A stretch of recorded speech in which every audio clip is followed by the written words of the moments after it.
இடத்துல உங்களுக்கு நடக்கும். இது நிறைய பேருக்கு ஆண்டவர் முகமுகமாய் பேசுகிற வார்த்தை. மகளே, இனி ரொம்ப நாள் அந்த இடத்துல நீங்க இருக்க மாட்டீங்க. மகனே, கர்த்தர் ரொம்ப நாள் அந்த இடத்துல உங்களை இருக்க வைக்க மாட்டாரு. சகித்துக்கொள், தாங்கிக்கொள், பொறுத்துக்கொள்.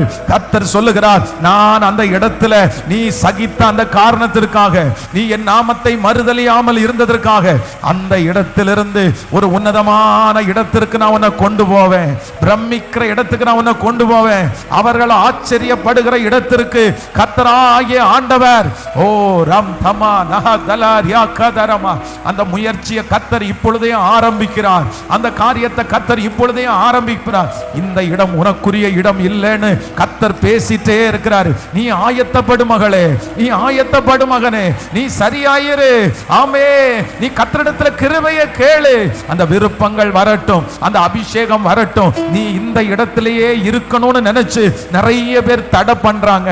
நிறைய பேர் உங்களை கட்டி போடணும்னு பாக்குறாங்க. நிறைய பேர் உங்களுக்கு விரோதமாய் எழும்புறாங்க. நீ இன்னொரு இடத்திற்கு போகிறது அவர்களுக்கு விருப்பம் இல்லை.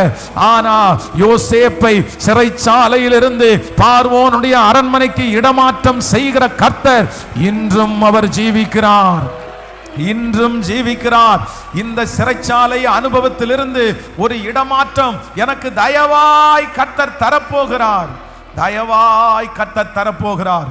எனக்கு இடமாற்றத்தை கொடுக்கிற ஒரு நல்ல கர்த்தர். ஹல்லேலூயா.